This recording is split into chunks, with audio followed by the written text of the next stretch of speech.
Had I known we were Right? Rise and join me in the pledge of allegiance.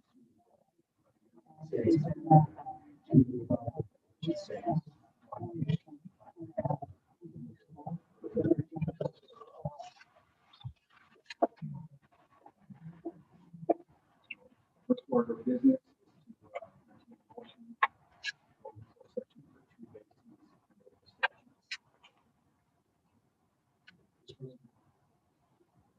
To discuss the session 1925 for purpose of discussing discussion regarding identifies personnel and nutrition services.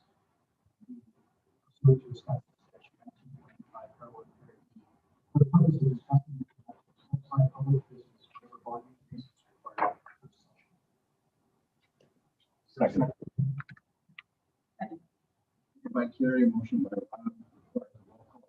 Alman. Aye. Brown. Aye. Katas. Aye. Logan. Aye. Baker. Johnson. Aye. The ayes have it. Stand down for closed session. Participate in the 10 minutes. And that's it. And then we'll come back into open session.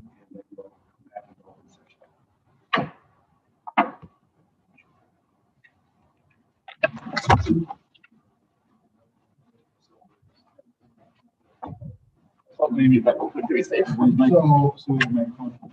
have a couple of items, it should be pretty quick, but, Andrew, you want to take the first one? I'm still here, sorry. This is not muting.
Let me know when we're back.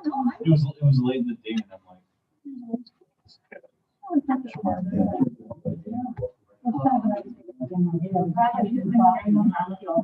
You should be good to go, Jamie. Now the session, I'm going to turn it over to Lynn for recognition, our first recognition.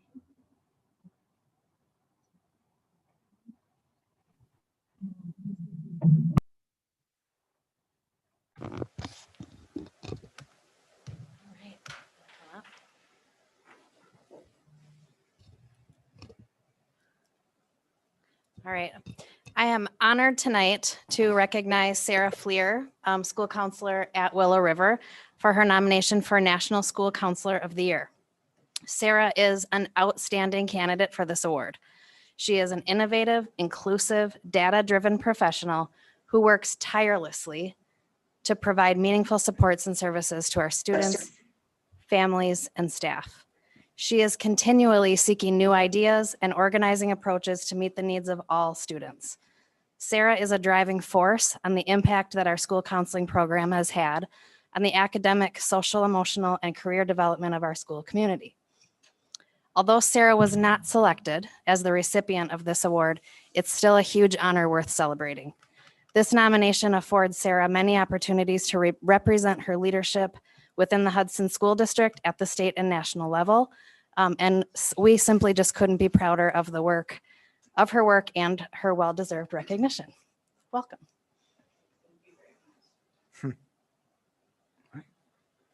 Comments from board members? Sue? Well, I'm getting to know Sarah because she invited me to be on the Willow River counseling advisory.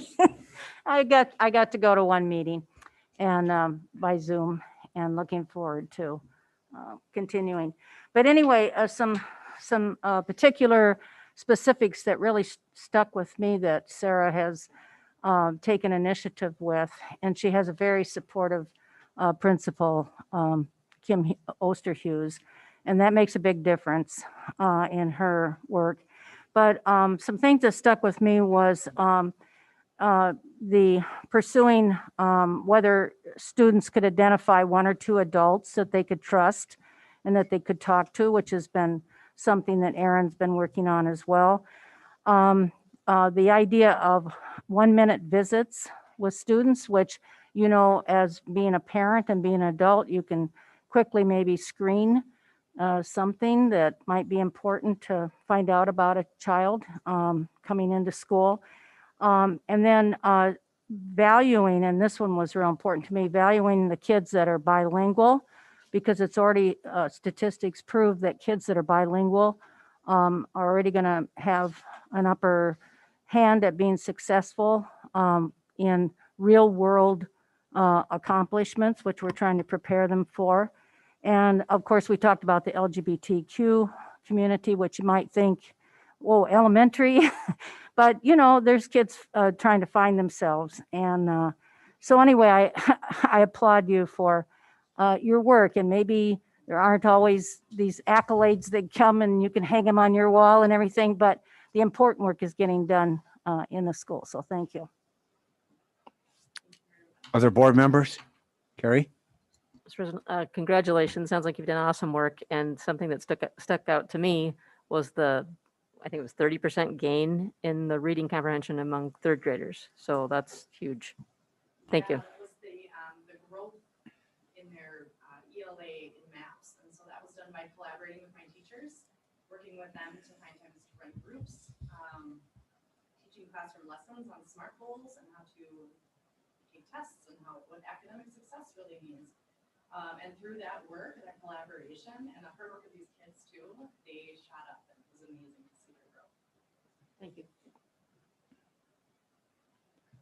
Anybody else? But great comments, and just have to ask, are you doing anything differently in this last year that you got nominated versus years prior? Oh, now it's on. Okay, sorry. That's holding it the whole time. I have to say that one of the things that I think put me in this position is Erin Schultgen and Kim Osterhughes, when I asked them, can I be an Ask a Model trainer? Would you let me do this? And they said yes. They gave me their blessing. I'm also now a co-director of the WISCA data and Ask a Model, which has afforded me the opportunity to network with the counselors from around the state. And I think anytime we teach something, we get better at it. And so as I learn from others, I bring it back to my school. I have the most supportive parents and teachers. I can't tell you what it's like to work in a district where anything you try, people are behind you and supporting you. And that's why this is possible. And so I think it's given me the opportunity to try new things and to take risks. And, you know, I'm able to put sensory pads down on my floor and things like that my principal is letting me do, and custodian as well. And so it's just kind of, I think we're going to ever evolve, and there's always going to be gaps that we need to find. There's always students that we're missing. And so not letting up on that and making sure that we're closing the gap, that we're looking at our data and making sure that all of our students are being reached and they feel connected and safe and supported in their schools. Well, thank you. Thank you for your service, your commitment, and congratulations. Give her a Thank you round very of much. applause. We are very, very proud of you. Thank you. All right. Next up would be athletics. And Yep, Dave. and I will just introduce Aaron Moan, our activities director, and he has a few folks that he's going to be bringing to highlight some great accomplishments. A little bit different this year. They'll be presenting from Zoom. The athletes are at the high school. And with that, I will kick it over to Aaron. Can everybody hear me okay? Yep. Jack, if you want to mute your overall volume. Good. Okay. We've got a kind of like a draft room set up here.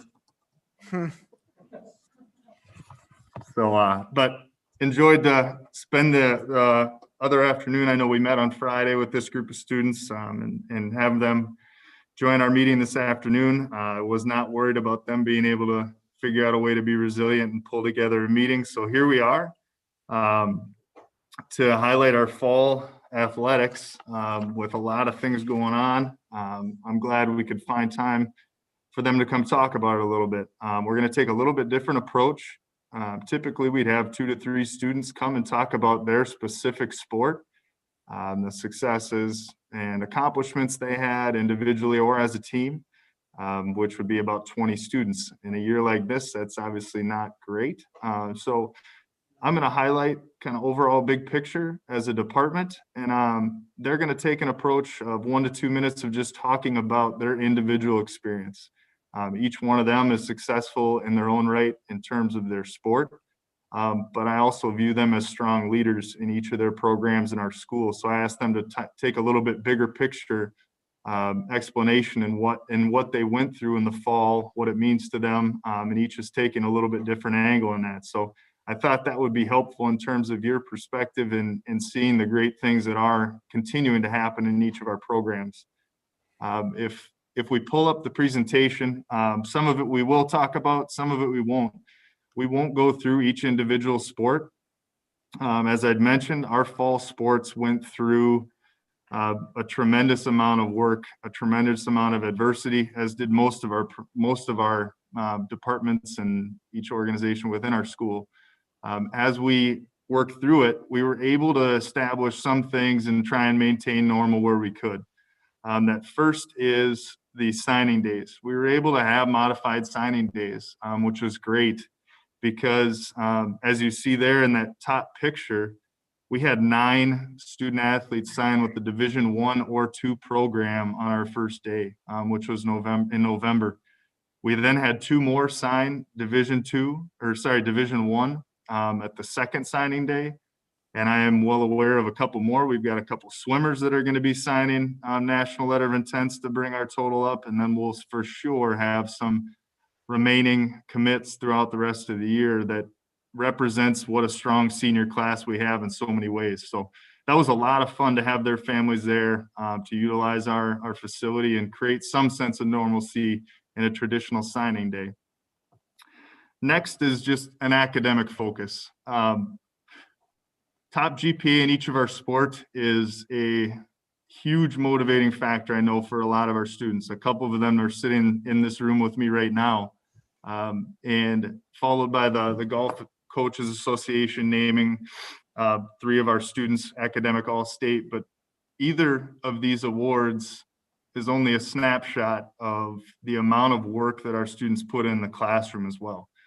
They are tremendous student athletes and leaders, and the depth of students that could qualify and earn these awards is very deep, which speaks a lot to a great school system, and coaches and advisors and teachers that surround these students. So the academic is certainly a priority and finding success there. On to new coaching staff. Our coaches, to start off, have been nothing short of tremendous, much like our teachers in the classroom and anybody else that's helping out in the schools right now. But our coaches, we hired 6 new head coaches this year, which is a little bit more than we like, but each has stepped in and been amazing. They've joined right into the new protocols and guidelines, full speed ahead with what kids need and making sure that we have seasons and we complete seasons and we do them the right way, and teaching obviously their sport, but also the bigger picture. Our coaches really focused in on the root cause of what we're trying to do in terms of our seasons and competing together. And that leads me to my last part. Our state qualifiers, we had 6 trips to state tournaments this fall, which was tremendous. A lot of success individually and at the team level. We had individual qualifiers, we had team qualifiers in soccer and tennis. Tons of success, which really is the energizing piece to we made it work. We got through our fall seasons, we completed our post seasons. Our students had opportunities to compete at the highest level if they qualified to do so. And I know they're tremendously proud in each of these programs. And we had a handful that were very close to qualifying for state as well. So I want to get to the more important thing in listening to the students, but at the end, if I forget, I just want to thank this group once again for your tremendous support, in hoping that you hear from these students. These experiences mean a lot. And it's been awesome through the fall and halfway now through the winter. So we really do appreciate everything that you've done to keep this going for us. So I will begin with Jack.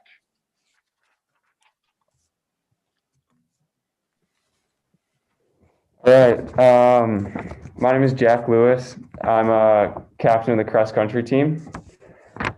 And I'd like to start by thanking the school board for the opportunity to have a season this year. Even though there was a lot of challenges to get through, we made the most of the season and we were just happy to be there. Some of the impacts COVID had on our season were wearing masks for the first 100 meters of race and splitting races into multiple events so there weren't as many people together. This was a challenge since instead of running with people we had to beat, we were just racing against their times. One of the most memorable parts of the season was that subsectional race in Rice Lake. It had snowed a lot overnight, which was obviously a problem for a cross-country meet. We ended up trying to pack down the snow during our warm-ups and then just running through it in our race. The cold weather, snow, and running in shorts will make it a day that I will never forget. This was also the same race for New Richmond, who ended up going to state, beat us by 2 points. Even though the boys team and girls team didn't move on to state, Tony Weeks went individually for the boys and Haley Lowy went for the girls. They both had great races. After finishing the season, I realized just how lucky we were for the opportunity to run. When everything was shut down this summer, our team used to run to get out and have something to do.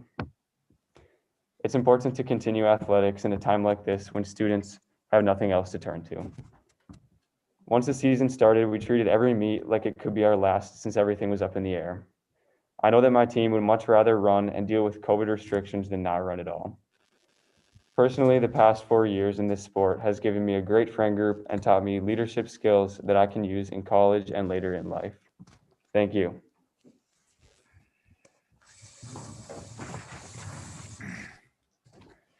Hi, my name is Tatum Dietz, and I was one of the captains for our swim and dive team this year. First off, I would like to thank you all for giving us the opportunity to speak here tonight and the opportunity to have a fall season.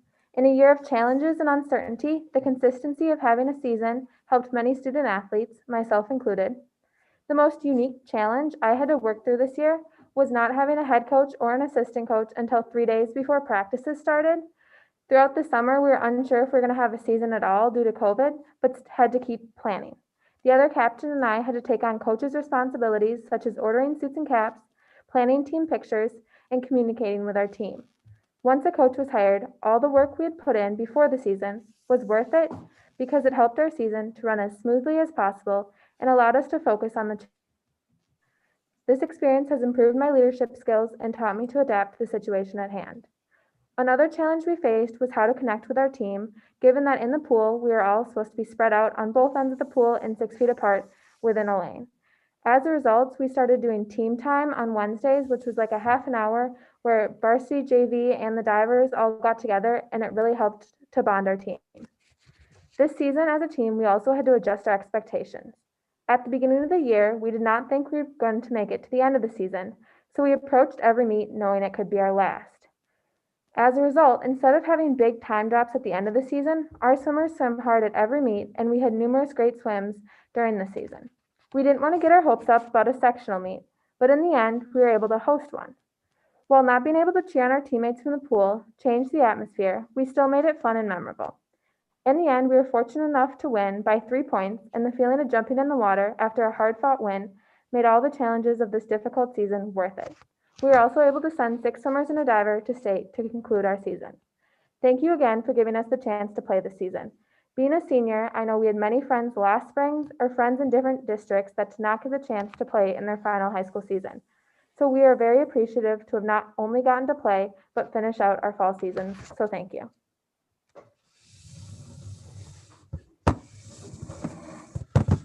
Hey guys, my name's Holden Nutkins. I was one of the captains on the football team. I kind of wanted to begin this just by saying thank you guys so much for the decision, not only to continue sports like football, but the different sports that are with these students that are also around me.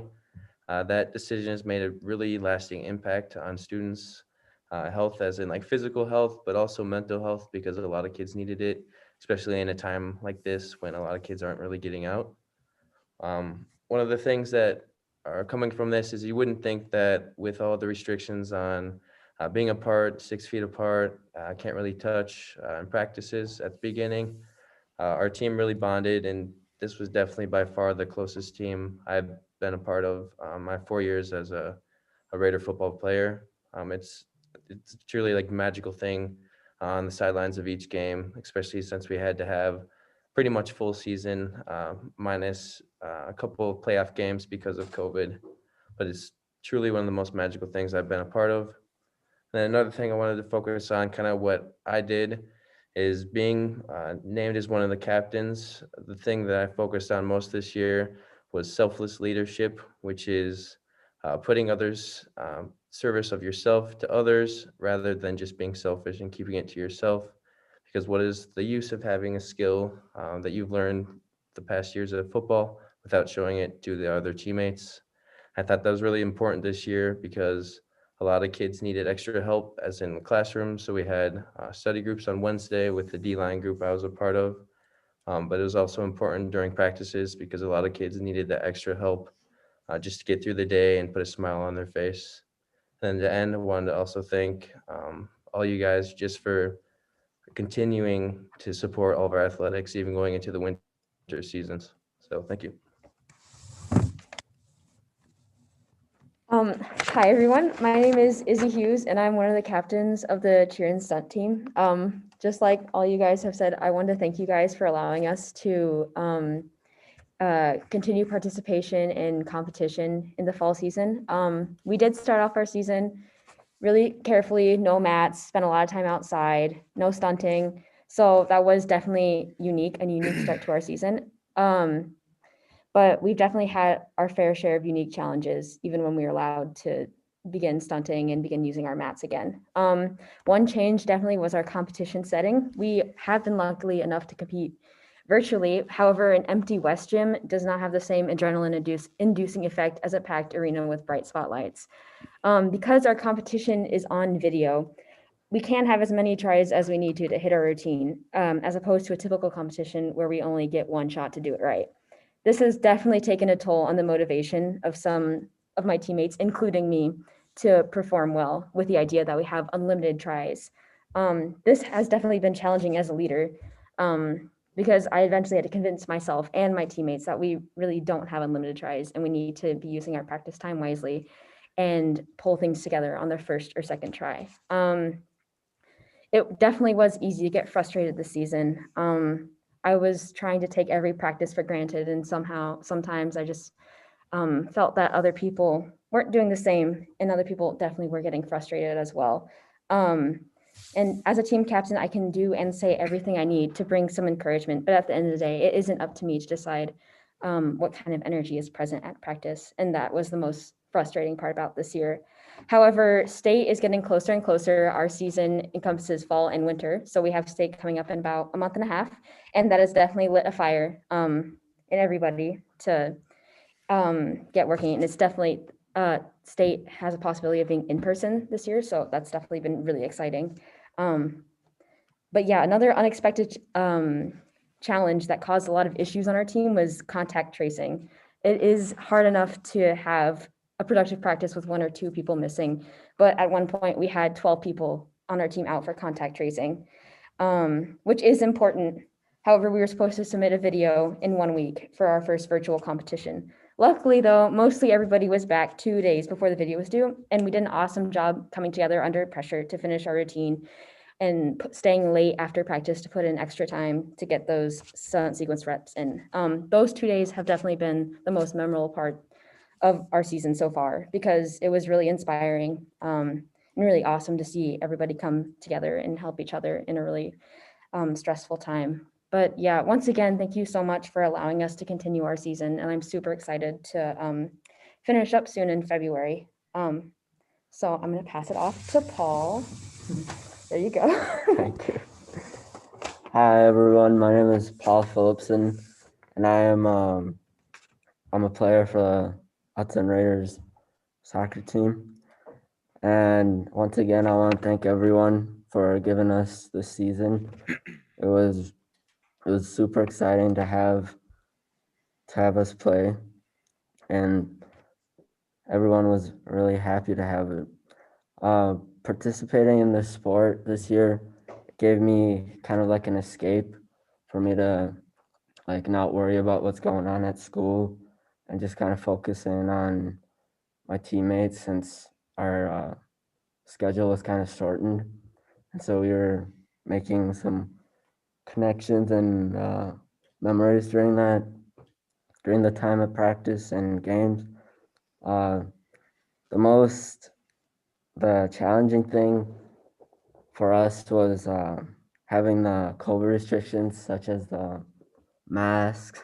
Running down the field was not the prettiest, because the mask would be like flailing around, or it would be moving and you'd have to focus on the ball, and then the mask would get in your way. Or it would have to be that our communication, we couldn't really hear each other because it was kind of muffled.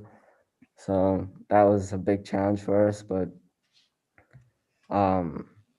something that happened to us that we were not expecting this year would be, we didn't have Eau Claire in our Eau Claire Memorial in our conference this year, which is really weird, because usually we would play them, and that's like our rival.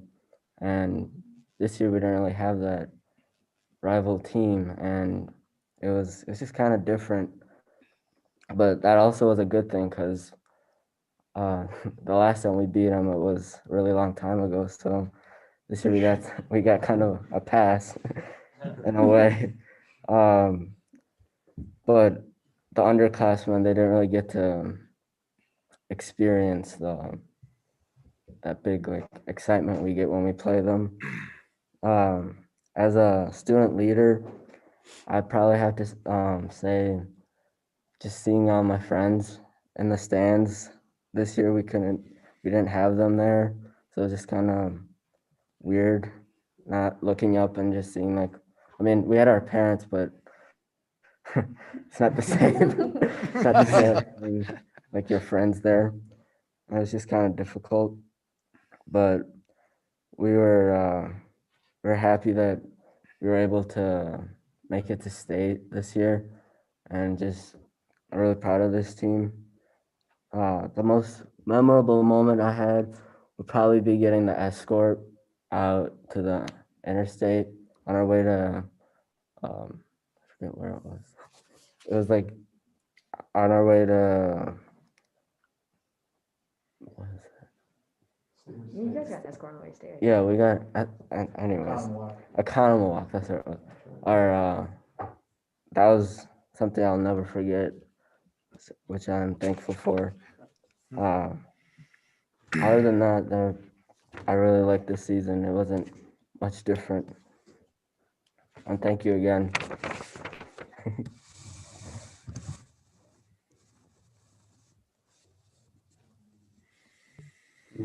Yeah. Well, that's everything we have in terms of student. Is there any questions from the group for any of the students? Questions, comments, Rob? Yeah, first off, Aaron, I just want to commend you on just the fabulous work providing the opportunities for our students.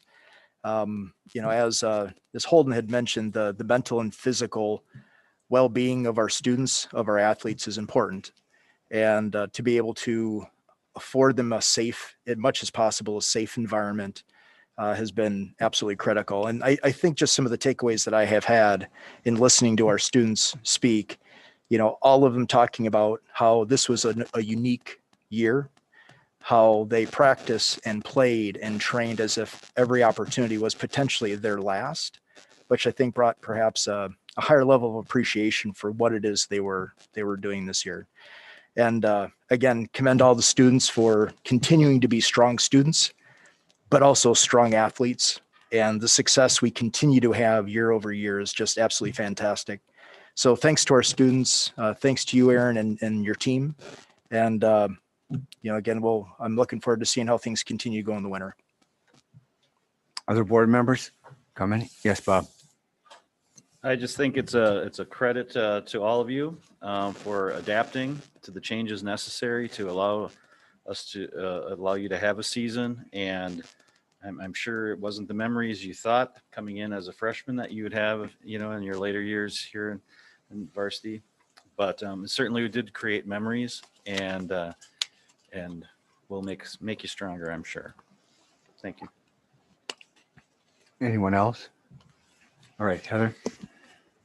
Yeah, I would just echo the accolades. I think for those of us who are unfortunately getting used to seeing your photos in the paper with masks on, it's going to be so good to start seeing your faces again and to be able to be back in the stands again. So kudos to you for powering through. I think maybe what many of us are wondering is, did you find a good mask manufacturer? Because I think as I think about trying to play football or soccer or wrestle with one of these on, I'm guessing you guys had a lot of experience testing out different masks. So if you found the winner, maybe through Aaron, you can share it with the rest of us, because I'm sure that had to be a challenge for all of you. So good job. And again, look forward to seeing you playing without masks again, hopefully very soon. Thank you. Any other comments? I guess I just wanted to say I echo the comments already made, great points made by my fellow board members. And I really like the fact that each of you started out with expressing gratitude for having it. And I think, I hope you continue that as you go out in life beyond high school, is that you always express your gratitude first. And obviously we have a very unique year. It was unfortunate the way we had to end the last year without that kind of togetherness, no graduation ceremony, et cetera. But I believe all of you are seniors. You showed great leadership, and that's what athletics is all about, is overcoming adversity. But, what previous teams before you took for granted, the ability to go out for sports, none of you sounded like you took that for granted, knowing in some cases that you were going right up to a few days before the season, whether you would even have a season. I want to thank you for your participation and the fact that you were able to excel at what you love doing and wear masks when we were being told that it wouldn't work. And there were people that were telling us that, we just shouldn't even try. I want to thank you for proving us right. I also want to thank my fellow board members for giving you that opportunity to do it, because I know how important athletics was to me in school. And I can't imagine how much more important it was for each of you going through the year you're going through. So thank you. Let's give them a round of applause. They're very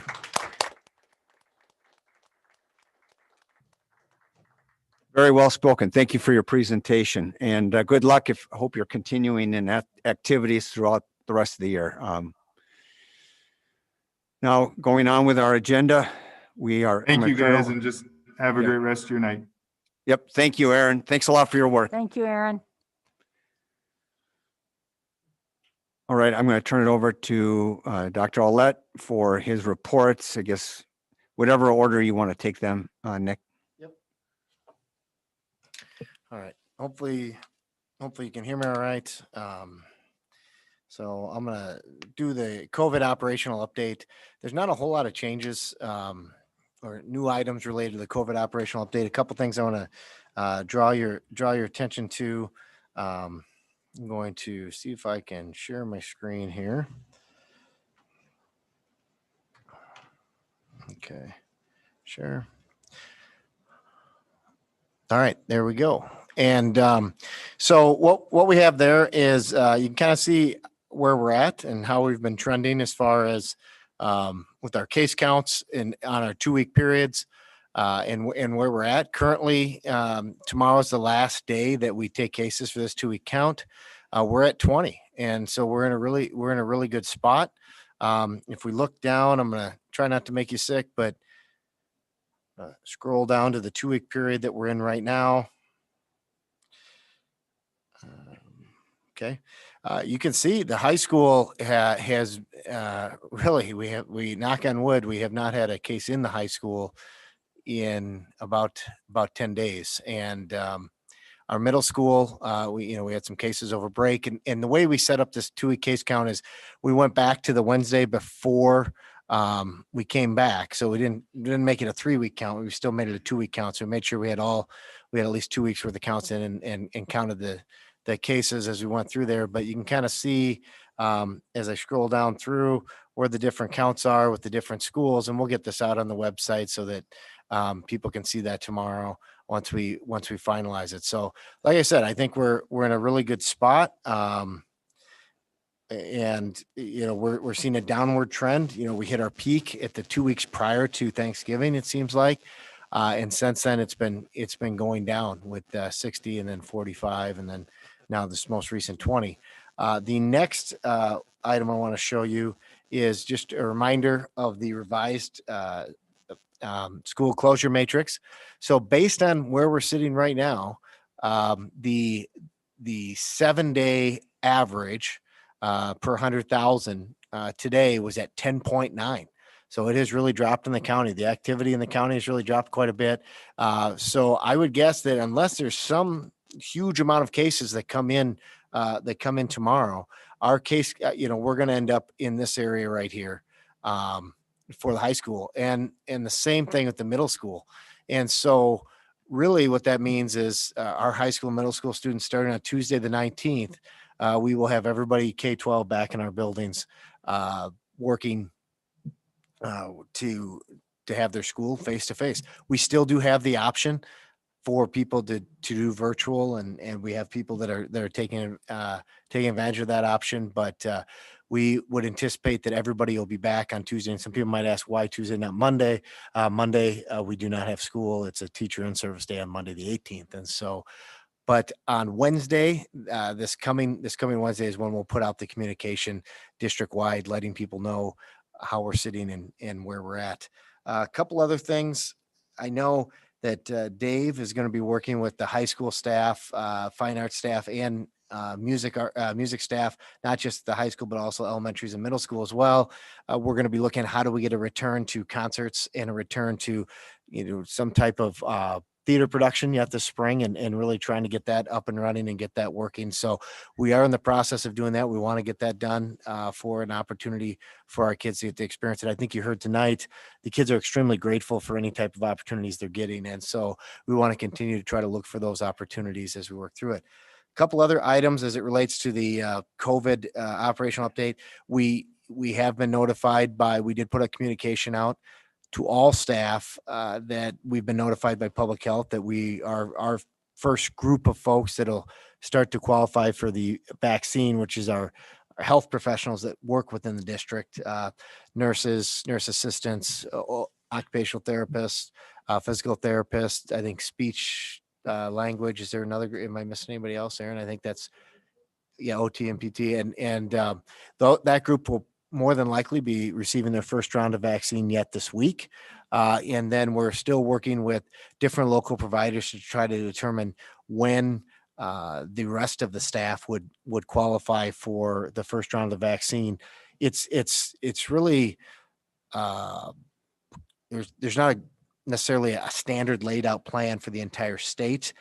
And even trying to understand how exactly the county's rolling it out is a little bit challenging, because you have both the county as a provider rolling out vaccines, and then also you have the individual providers rolling out vaccines, both hospitals and clinics. And so trying to understand what that means. One of the questions that I did ask today at our county health call was, do we all, we're in 1A right now, which is primarily the healthcare first responder category. When do we go to 1B? Do we have to wait until everybody in 1A has had the opportunity? What do we need to do? And right now there's not a clear definitive answer. The one thing that we did hear today is that the county is going to move as quickly through the vaccine sequence as they possibly can. So it may not necessarily wait for the state to say move on to 1B. We may move on to 1B as a county, or even potentially individual providers sooner than maybe the state would, based on our area and vaccine availability and what we can get done. I think it is a complex situation. One of the biggest things, obviously, that's proving to be challenging, as we had the call today, is obviously the temperature at which the vaccine is needing to be stored at, especially the Pfizer vaccine, has created some challenges. You have to use it up. I mean, as soon as you pull it out of the deep freeze, they got to use it up. And so they're wanting to make sure that they don't have vials or doses go unused. And so they're really having to plan that out as we work through it. So we would anticipate that sometime in the next coming weeks, not sure what that'll be, but that we'll start to see our staff get the first round of vaccination. We will be cognizant of that first dose, because the second dose follows either 21 days or 28 days, depending on which vaccine you get. And we want to make sure that people are around when the second dose is due. And so that's something to keep in mind for everybody, is that you think about spring break, or you think about trips that people may have, or maybe they might have to be out of town for business. They have to make sure that they're able to get that second vaccine on that 28 day or 21st day as we work through it. So working through those things. But other than that, we're going to keep pushing on. It has been, the school nurses have done an outstanding job leading this charge. I mean, they have borne the biggest brunt of everything, with contact tracing, with working with public health, with trying to work with parents and everything else that we have going on. It's been great. Our elementary schools, I noticed, I didn't talk about them as much in here, because we've gone to the individual classroom look, and that's an ongoing basis. It's a rolling 14-day count. We don't have any classrooms, knock on wood, that are close to our thresholds. And so we're continuing to push forward there. So hopefully we can get back to as close to normalcy as we can as we work to move forward with the district. So questions? Go ahead, Sue.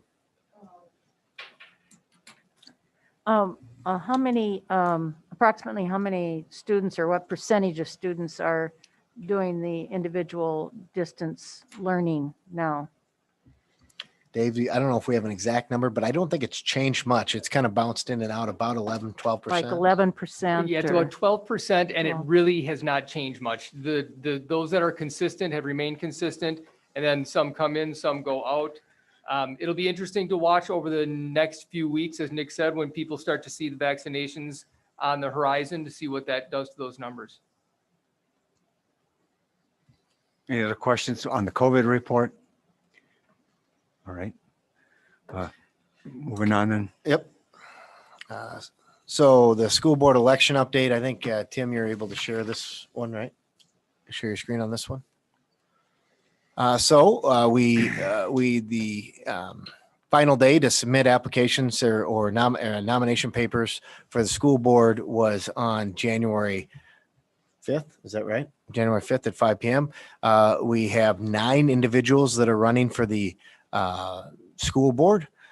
The names that as they will appear on the ballot or on this sheet, we did have a ballot draw or as we go through and to determine those names. And Carrie was in as the clerk for the school board. It was last Thursday, and she came in and we went through all the process and procedures that go along with that.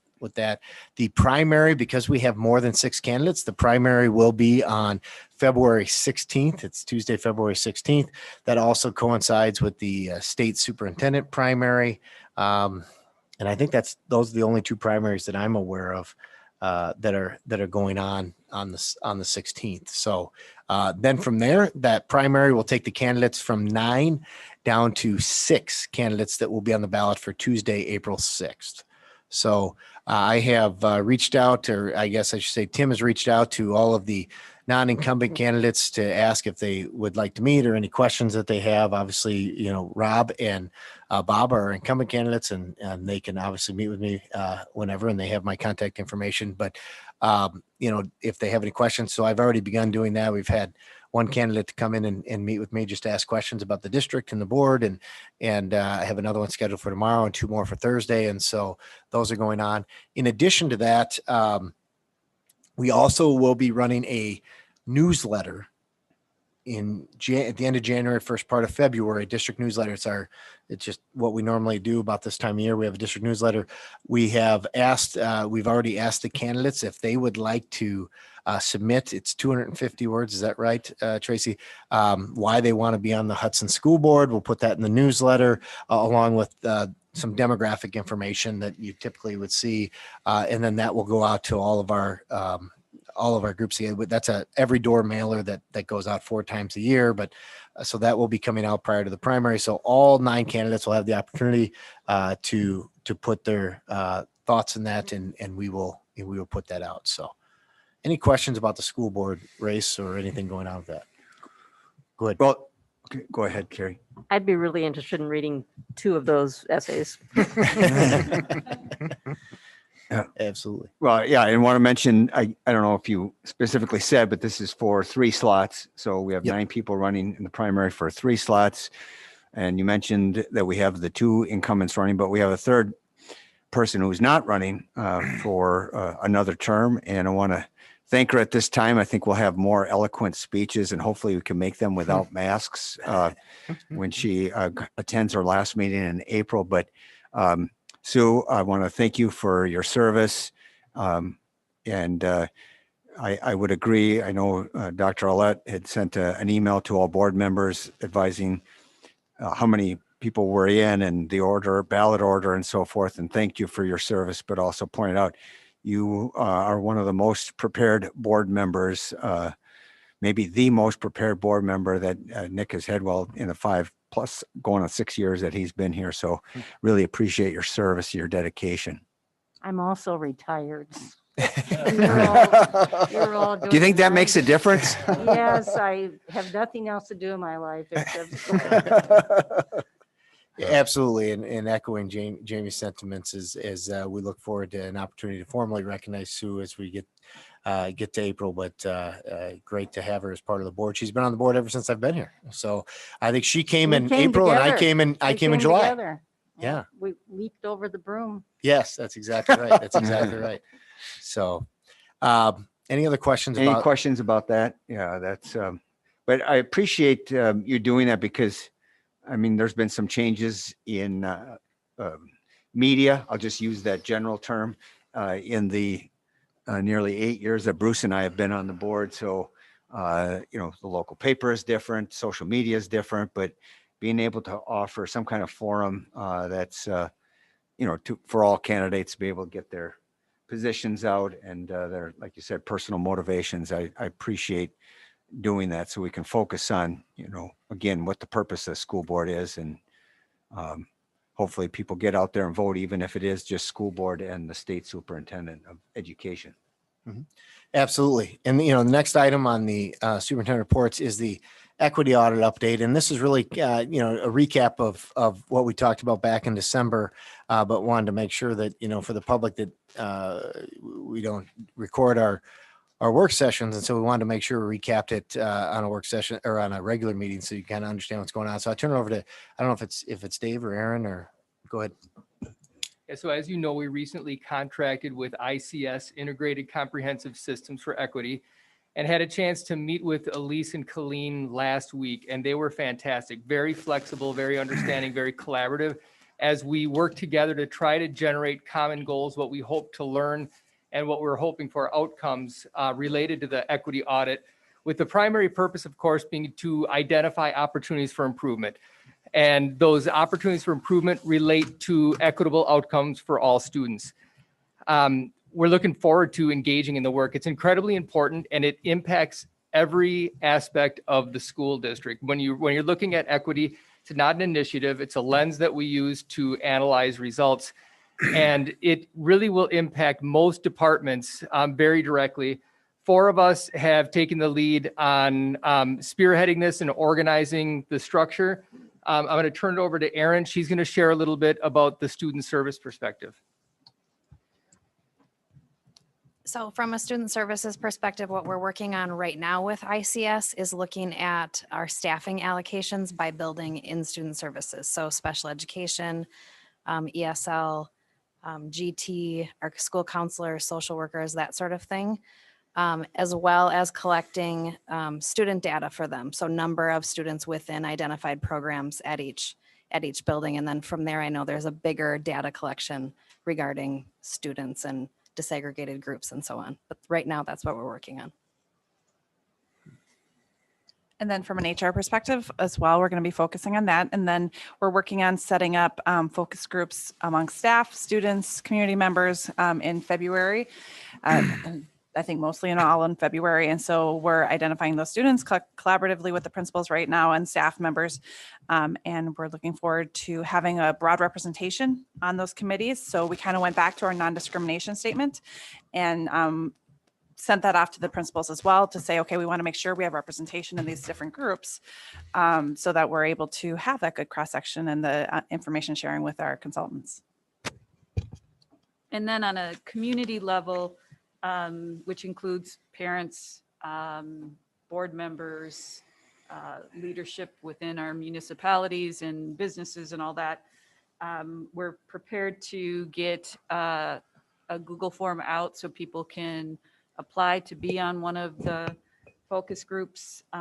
We're looking at February 22nd from 4 to 7 p.m. Those groups will be scheduled in February 24th from 8 a.m. to 3 p.m. for those groups. And there's some other opportunities if we need to, based on schedules, fit people in elsewhere. But this should go out to folks yet this week and asking them to complete it by February 22nd, so then we can let them know by the end of the month which group that they're assigned to.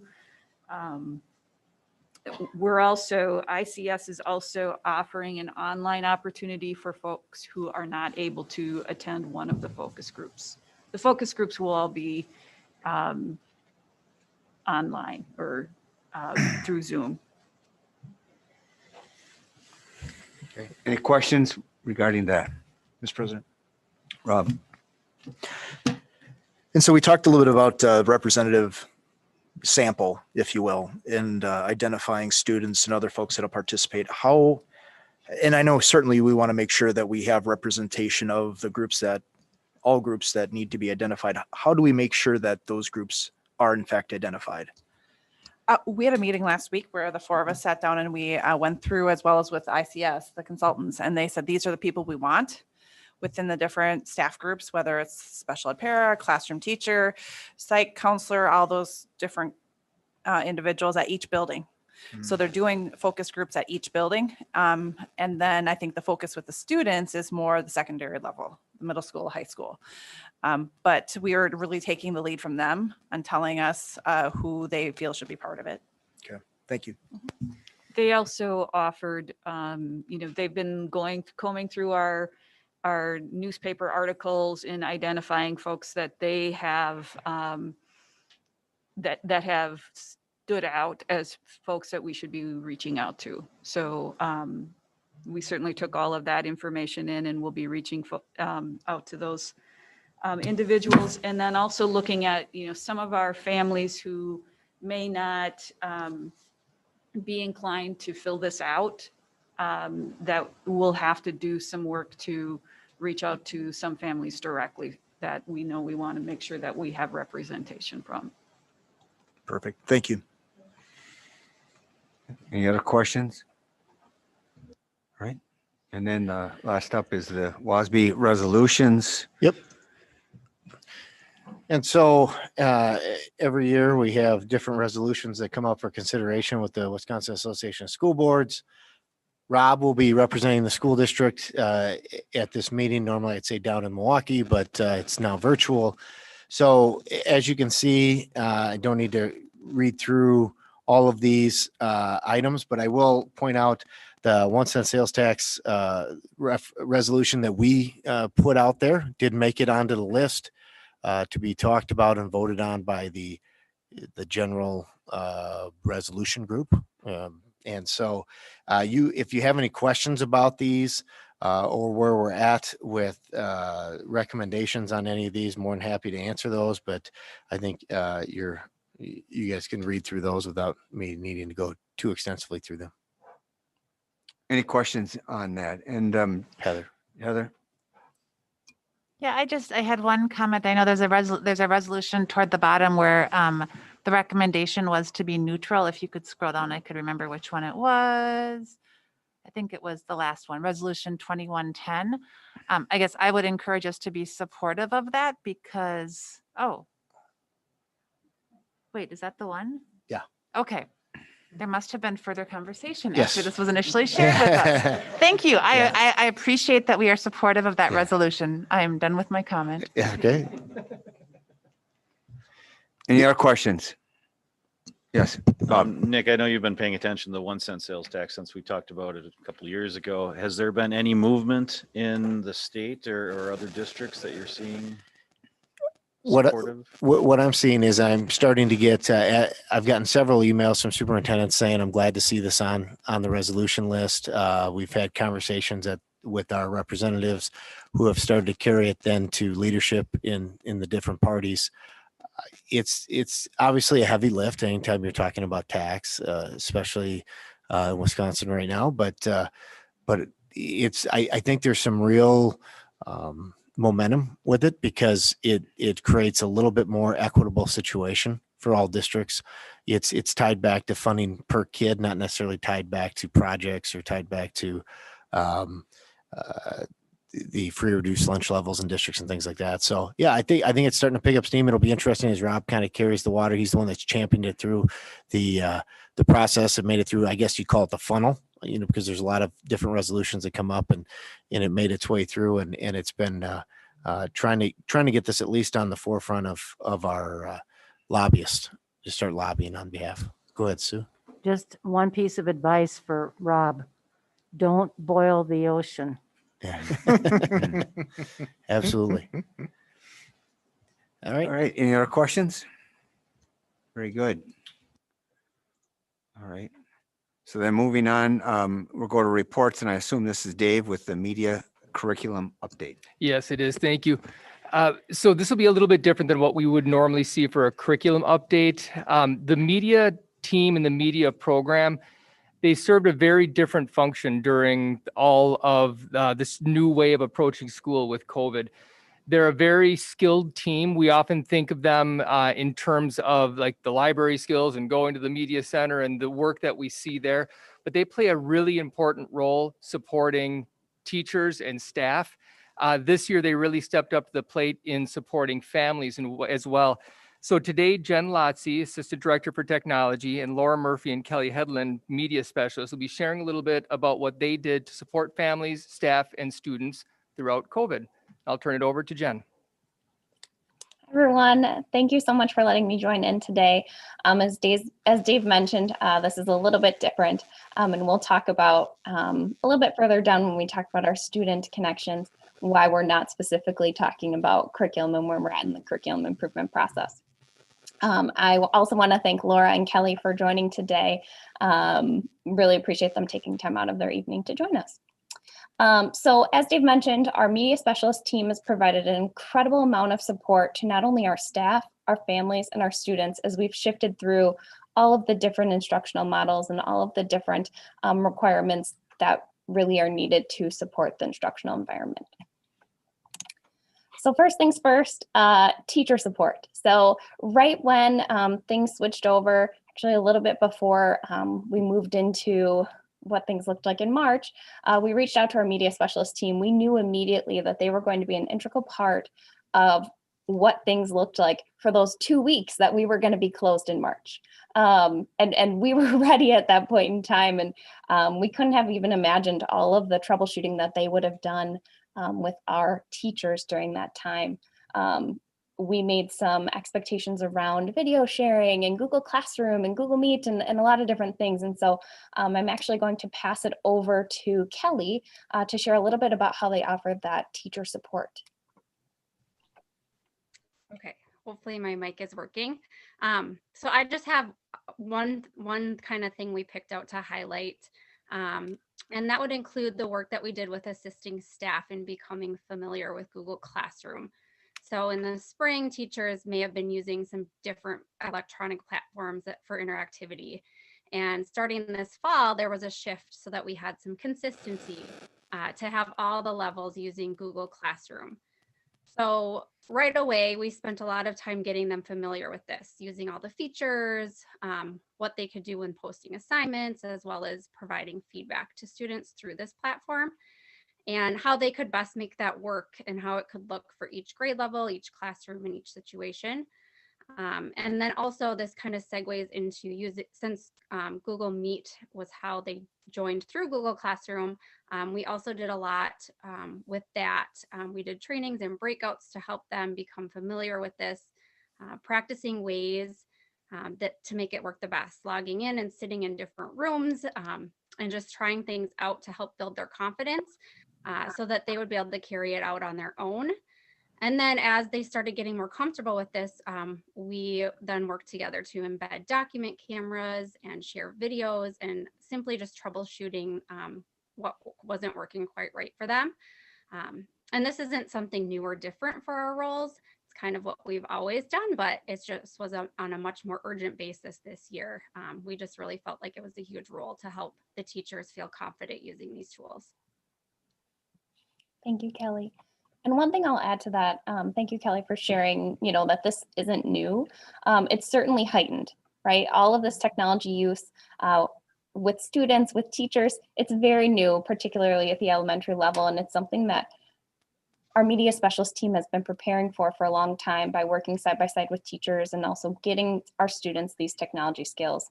But they're also teaching classes in all of this. So they're preparing resources for their students through menus of options if they're at home and preparing for on-site lessons all at the same time. So just something to keep in mind.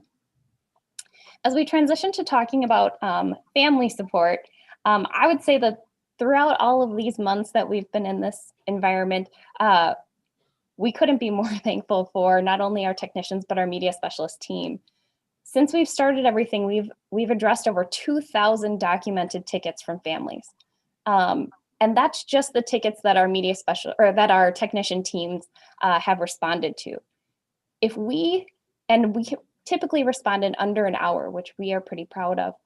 If we factored into all of the support that our media specialists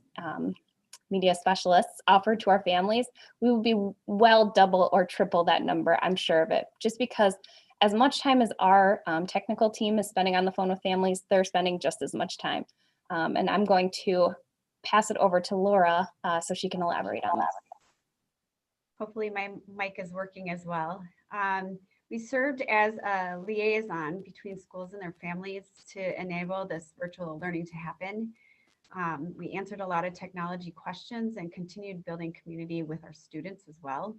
We spent a lot of time answering calls that IT, it just somehow came to us. And so we stepped up and went with it. And we were definitely a reassuring point of contact to families struggling with technology issues like getting devices, having multiple students log in, navigating resources to help support student learning. We spent time purchasing and finding free online resources to support differentiated online learning options. We also teamed with coaches to support families and staff. And we went live every morning with the news to communicate with families about school events and information that was happening at the individual schools and also within the district. Thank you, Laura. We'll talk a little bit more about the student news and some of the other events coming up soon. One other thing that I just want to draw some attention to that we got a lot of requests from families was how do we access more resources as our students are at home? And so our media specialist team shifted very quickly and looked at their remaining funds that they had for last year and also thought about their funds through Common School funds for this year as to how they can get more digital resources in front of students for independent reading, access to really meaningful nonfiction text, just lots of resources for how they can access. So that came in a lot from our families, and our media specialist team really responded to that in kind. And at that time in March, they've mostly spent the majority of their budgets. So they worked really quickly to find what they had left, and then also were proactively planning for what this year looked like. So our digital libraries and our digital resources have really changed most recently because of our media specialist team being in front of things. All right, so student support and instruction. So the reason why we're not necessarily talking about so heavily about the curriculum element of media is that our media specialists really have changed their entire curriculum for this year. The beginning of the year, we said to them, hey, we know that technology is going to be really important, particularly for our elementary learners, as we transition to whatever instructional model we find ourselves in. And so when we met over the summer, we had talked about what that meant. And without any questions, they just said, okay, we're ready. What do we need to do? What do we need to give our students? How do we need to train them and prepare them? So then when they go home, it's at least something that they've seen before and done. To put that in perspective, our media curriculum typically focuses on things ranging from digital citizenship all the way to signing into a Chromebook using a mouse, recognizing letters and numbers for a username and password. We typically wouldn't start kindergartners and first graders signing in on a Chromebook until quite a bit later in the year. But on day 1 and 2, we had kindergartners and first graders signing into Chromebooks in media time, getting into ClassLink, accessing digital resources. It's not something we could have ever imagined, and they went with it in stride, and they've done a phenomenal job with that. So I'm actually going to pass it to Laura. I'm going to pass it to Laura to elaborate a little bit more on that. And if you haven't ever been in a media class where you're seeing primary elementary learners trying to sign into your Chromebook, I encourage you to experience that. If you haven't, you definitely should. And it'll provide a lot of insight into the amazing work that they do. So we kind of started off this school year focusing on the technology and getting kids, like Jen said, logged in. We created kind of like an online simulation to help students prepare for the possibility of virtual learning, and always kind of working back to that digital citizenship, working on purchasing online resources and focusing on coding and typing skills as well, but providing that online opportunity to practice. The simulations gave students perspective of what it would look like to learn from home as an IDL or virtual learner. So I would actually have somebody leave the room and pretend to be at home. Students in all grades practice this and they practice using Google Meets and navigating the technology and using the Google platforms to learn how to possibly go home at any given time. Kelly, it's your turn. Okay. I'm kind of switching gears. So along with what we did in class instruction, we also have been instrumental in creating and assisting carrying out all school events that were inclusive of all students, no matter where they were physically located. So one example of this would be our typical Battle of the Books program that we run each year for students in 4th or 5th grades. For this program, they form teams and they read a set list of books, and then eventually they later on will answer some questions in a competition format. And so for this, we set it up this year to allow all learners to participate and sent out ways for them to communicate and work with each other on their teams, whether they're learning from home or in person. And then as well, we provided the materials for them from our school libraries or to read the electronic versions that we had made sure to purchase for all of these titles this year. And this access to library materials and resources is also available for all elementary students and has been a good way for us to bridge kind of that gap for home learners as well. Thank you, Kelly and Laura. And then just a couple of things that just to share out, in addition to the student, staff, and family support that they've been offering, they've also been supporting our assessments. For our elementary learners, they have been through 2 rounds, most schools almost 2 rounds of the MAP test, which students can take that at home or on site. So they've been providing that level of support, as well as working as a team with their building level technician on providing devices for our families who have requested them, as well as hotspots and that whole process of getting that updated in our online systems, and just making sure that families have everything that they need, in addition to also providing support around devices that they have at home. So in conclusion, I just want to take a moment and again thank our media, particularly our elementary media team. That's really where we focused today, because they have really taken on a lot of the support and worked hand in hand with our technical team and with our teachers and students and families. So a huge thank you to them. Yeah, that's it. Any questions? Questions of board members? Yes, Sue. First of all, I have to say, I really like your delightful graphics. They're very upbeat, and I sort of get the wave kind of communication wave and so on. So thank you for that. But also, I was wondering, we have tutors in our school. Are they ever a part of online tutoring, or is it just, are they more or less in the in-person situation? I was just curious about that. We have quite a few. What we've noticed more this year is more around guest speakers. So having our media specialists and our tech teams have worked to really bring in some guest speakers virtually to keep that experience in the classroom really rich and really exciting. So several of our schools have done more of that connection to really avoid more of the face-to-face connections for this year. Okay, any other questions? Otherwise, you got one? Okay. Otherwise, I want to thank Jen and Kelly and Laura. Great job with the report. And I think this is, it's great to hear that there's a lot of behind the scenes going on and some things that people take for granted to make this a success compared to maybe what we had at the end of last school year. So thank you for all the work. It's exciting to hear kindergartners and first graders and the increased use and their aptitude. So even through a lot of adverse conditions, good things better learning can come out of that. So. And I would encourage you to come and check out that kindergarten login process. I think that you would be a great support to offer in the media centers of our elementary building. So please, bring those technology skills on down. We're happy to have the help.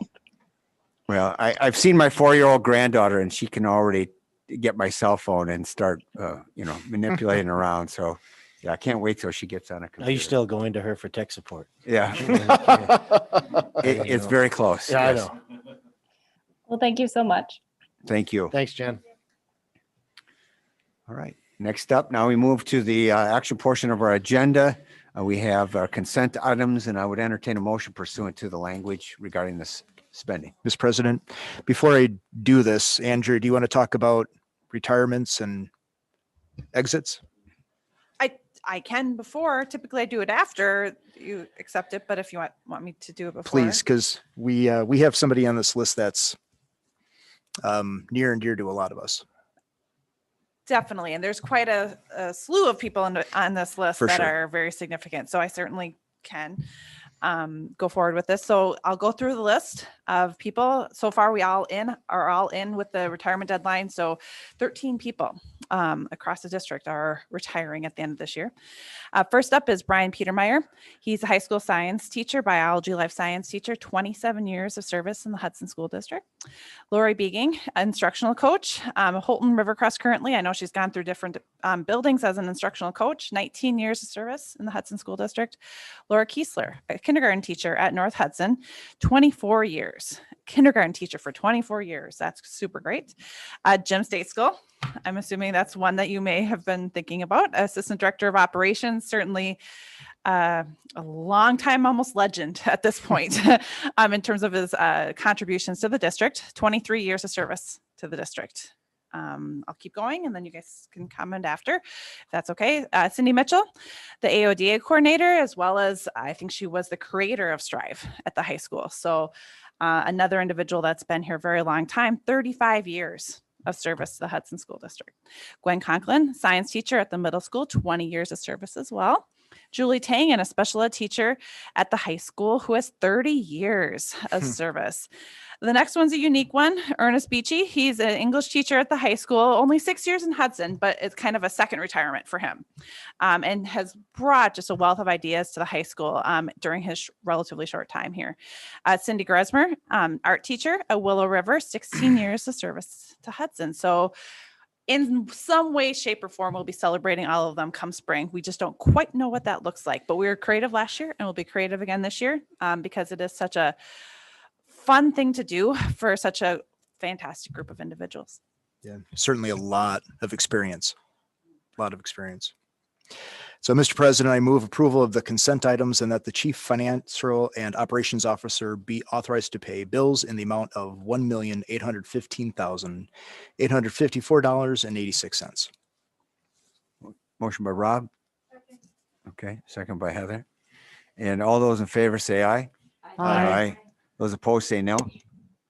The ayes have it and we're approving. And Bob, do you have a comment? I just have a comment. I think I should have maybe said it earlier, but I think for those that were here during the high school remodel, and not just the remodel of the building, but the moving everything out of the building into the semi-trailers.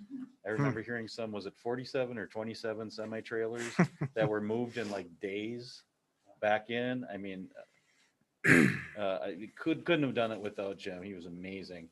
And personal note, being from raising kids in North Hudson, Laura Kiesler was a kindergarten teacher for all three of my children. I could not let that go without saying what a wonderful educator she has been.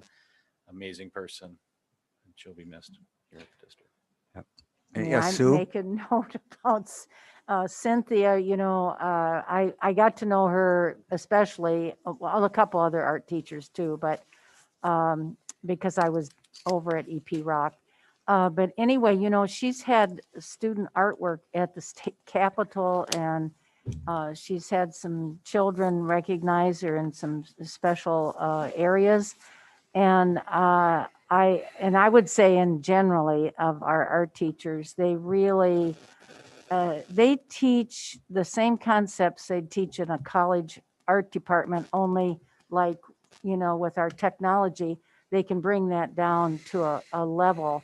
And she would even open her room up during, like if kids had, I don't know how they had extra time or whatever in elementary, but she always had pens and paper out. So if they just wanted to come and draw, that's therapeutic too, isn't it? And anyway, I think she's an excellent teacher, but I'm sure she's on to good things in her life.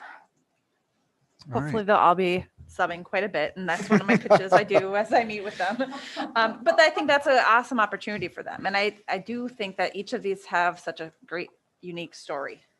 And part of my joy going into the spring is hearing those stories. And when we got to meet with them at their houses, when we celebrated the retirements of those people last year, was great fun to be able to go to their house and celebrate them and see a little bit more of the personal side of them too. So again, we'll figure it out and you guys will be all informed as soon as we know what we can do so that we can celebrate each of these people. Yes, that's my quick math. It was not quite 200 years, but between all of those, but that's a lot of experience walking out the door come at this end of the school year. And yeah, I look forward to the opportunity because there's several on that list that I've had personal dealings with. And Rob's already mentioned, all the work that Jim put in and regarding our facilities. It's going to be a lot of tough people to replace, but we really appreciate their service and dedication to the district. I was worried there, Rob, when you were calling them out and asking them to be listed first. I thought maybe you were going to make a motion to exclude one of those retirements we're not going to accept somebody's retirement. I thought, who's going to be on that list? I told Jim that when he gave me his letter that I would just recommend not accepting his retirement. Yeah. He looked at me, are you serious? No. So moving on with our agenda, we have the 2021, 2022 open enrollment space determination.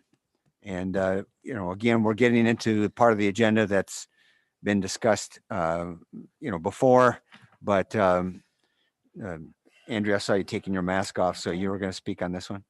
Yes, and so a shift from prior years, but something we discussed in the closed session is to eliminate the caps as it pertains to open enrollment, only specifically to general education. Aaron will be addressing the special education limitations, but with respect to the open general K-12 for K-12 programming, we would be eliminating those caps. Again, we have not run into other than a handful of situations since I've been here where we've met those caps.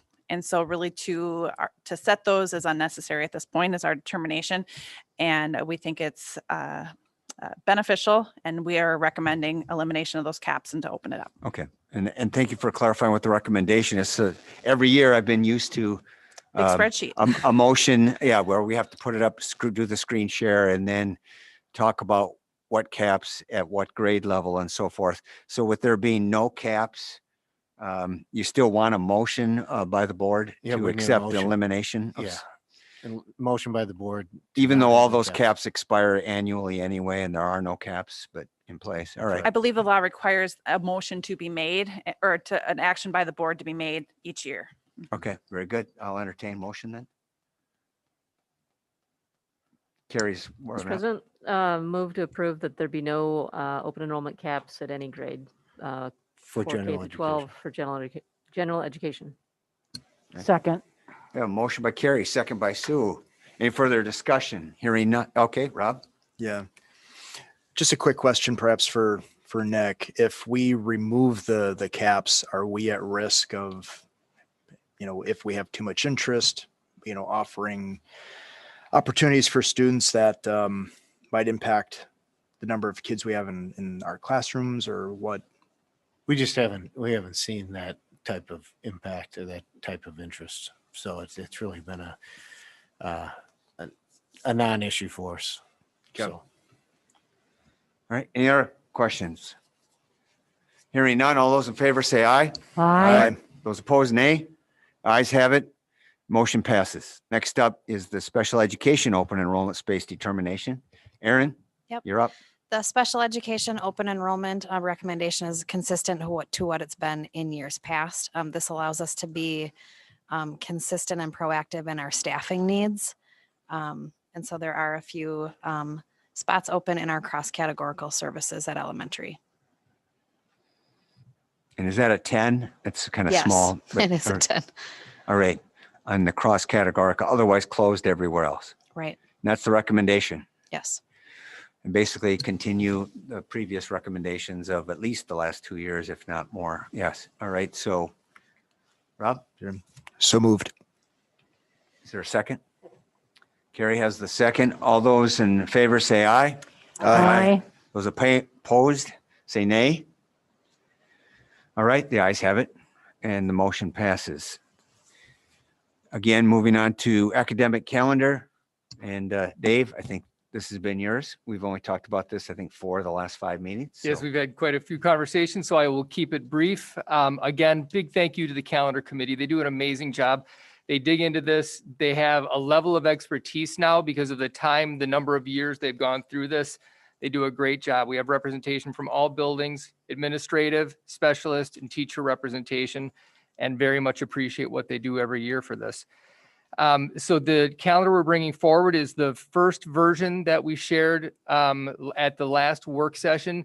Again, we brought forward 2 models. One had 2 more days where there were no school. The other did not have those days.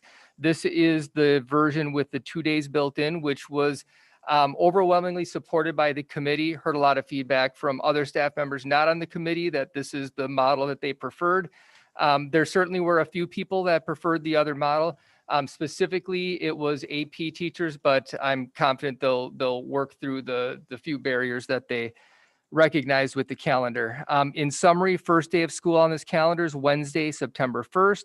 Last day, Tuesday, June 7th. Teacher checkout day, Wednesday, June 8th. Graduation on Saturday, June 4th. On the semester break between first and second semester, which is also a PD day, is Friday, January 21st. Spring break is March 14th through 18th. And then we've got ACT bookending that on those Tuesdays, March 8th and March 22nd. And this is the calendar we are proposing. And I mean, I teased a little bit at the beginning about how many times it's discussed, but I think it is worth repeating only because I can't speak for all board members, but I've been hearing from folks for 3 months. When are you going to set the calendar? When are you going to set the calendar for 21, 22? And could you just speak a little bit about, there's a few things that have to fall into place before we can just go ahead and, look at calendar options. And if you could explain what that is. Yeah, absolutely. And the most significant of those is the setting of the ACT dates. It's important that we don't have spring break when ACT is being offered. It's required by all 11th graders. It's a high stakes assessment. We'd like to make sure that we don't provide a conflict there with the calendar. And it takes a while for the state to get those dates out. It would be wonderful if they could get those out a little bit earlier. Honestly, not totally certain as to why it always takes so long. They used to be out sooner than they are, but that's what we wait for. We're confident that actually as the ACT changes to an electronic version, they will provide a more flexible window. It won't be locked into specific days.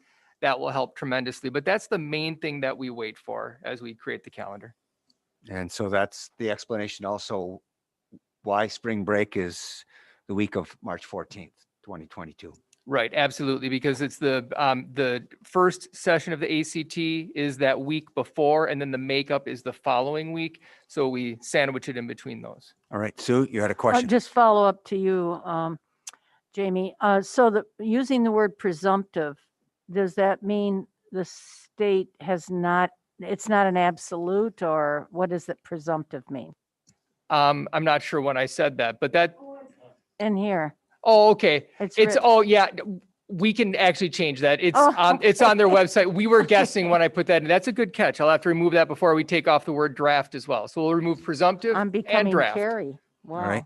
Good question, Sue. All right. Is there a motion to approve or is there further questions? Mr. President? Yes. Just quickly, one final comment, because I know we talked about this during the work session, because I know I received a couple questions about why that date in January seems to go back and forth between the Friday and the Monday of Martin Luther King Day, and you had a very good answer. So I think it would be good to share now in case folks are wondering as well why that Friday, Monday seems to. Yep, fluctuate. absolutely. Thank you for that question. So that date is based on trying to balance the 2 semesters. We don't actually base it on MLK Day. It just so happens that MLK Day lands usually right around the halfway point of the school year.